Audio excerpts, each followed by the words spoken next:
안녕하세요. 건강을 전하는 지식 건전지 문단영입니다.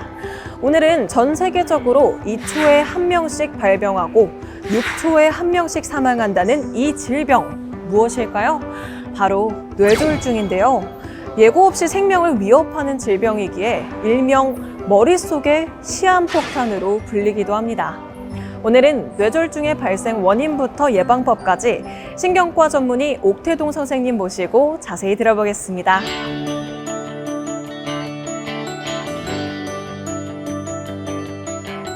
안녕하세요. 네, 안녕하세요. 네, 일단 뇌졸중이라는 그 질병에 대해서 저희가 많이 궁금한데요. 네. 일단 뇌졸중이라는 게 어떤 질병인지가 궁금합니다. 뇌졸중이란 뇌에 혈액을 공급하는 혈관이 막히거나 터져서 뇌가 손상되어 나타나는 신경학적 증상을 말합니다.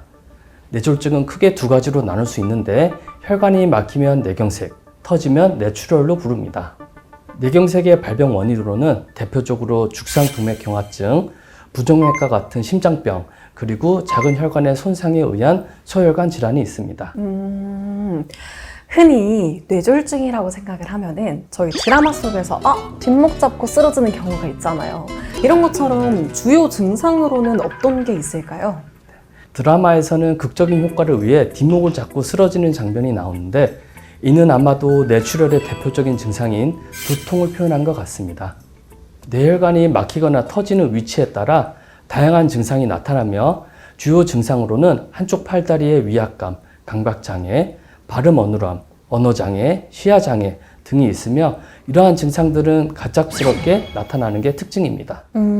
특히 뇌경색 환자의 절반은 그 미니 뇌졸중이라고 하는 그 일과성 뇌허혈 발작이라는 증상을 겪는다고 하던데요.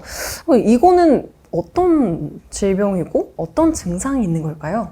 일과성 뇌혈 발작은 뇌혈관이 막혔다가 저절로 뚫리면서 24시간 이내에 증상이 회복되는 경우를 뜻합니다.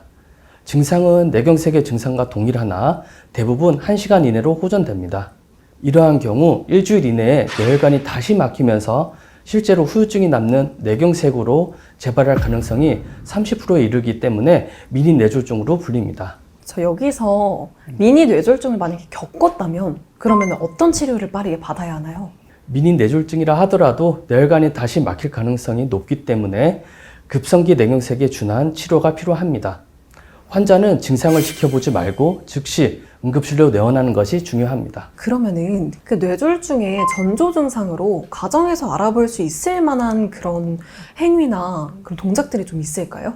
갑자기 한쪽 팔다리가 힘이 빠지거나 감각이 남의 살같이 갑자기 느껴지거나 안면마비가 생기거나 한쪽 시야가 갑자기 안 보인다고 하거나 말이 어눌해지거나 말을 못하고 못 알아듣고 그 증상이 조금 있다가 10분, 1시간 있다가 좋아졌다고 하더라도 미니 뇌졸중으로 반드시 응급실에 와야 됩니다.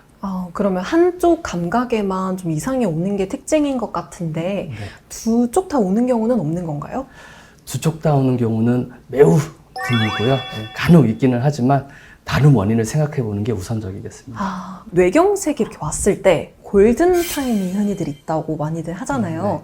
그 골든타임을 지키기 위해서는 뭐 어떤 대처를 할 수가 있을까요? 뇌경색의 골든타임은 응급혈전 용해제를 사용하기 위해 4시간 반, 응급시술을 위해 6시간, 경우에 따라서는 24시간까지 매우 짧습니다. 따라서 뇌졸중의 증상이 나타나면 즉시 119를 불러 응급실에 가능한 빨리 도착하는 것이 최선의 대처법입니다. 최대한 골든타임을 안에 그 병원에 도착해서 대처를 받을 수 있게끔 하는 게 최선의 방안이군요. 네, 집에 살 수 있는 거 없습니다. 그러면 이렇게 위험한 뇌경색을 치료를 어떻게 하는지 그 치료 방법에 대해서도 궁금합니다. 골든타임에 응급실에 내원하면 적응증에 해당하는 환자의 경우 응급혈전 용해제를 사용하여 혈전을 녹이거나 응급시술을 통해 혈전을 제거하여 막힌 혈관을 뚫는 치료를 받습니다. 이후에는 뇌경색이 재발하지 않도록 약물치료와 함께 뇌경색의 원인을 파악하기 위한 검사를 시행합니다. 이런 뇌경색의 그 위험 인자가 뭔가요? 뇌경색의 위험 인자로는 고혈압, 당뇨, 고지혈증, 음주, 흡연, 운동 부족, 비만, 불량한 식습관, 그리고 나이가 있습니다.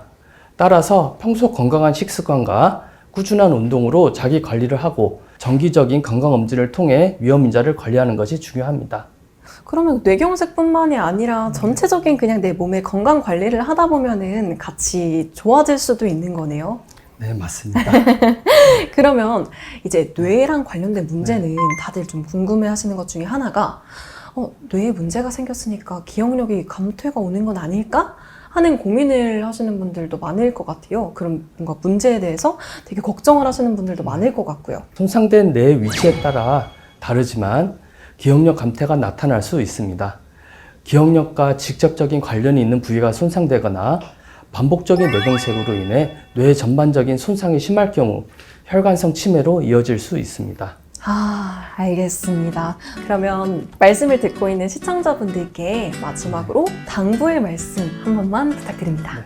뇌졸중은 빠른 진단과 치료가 무엇보다 중요한 질환입니다.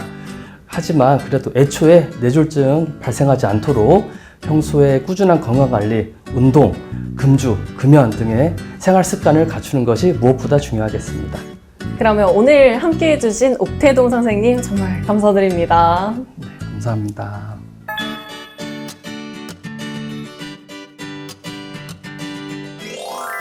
뇌졸중은 촌각을 다투는 응급질환이기에 평소 증상을 잘 살피고 골든타임 내에 치료를 받는 것이 가장 중요하다는 사실 잊지 마시고요. 다음 시간에도 속 시원한 건강 정보로 돌아오겠습니다. 고맙습니다.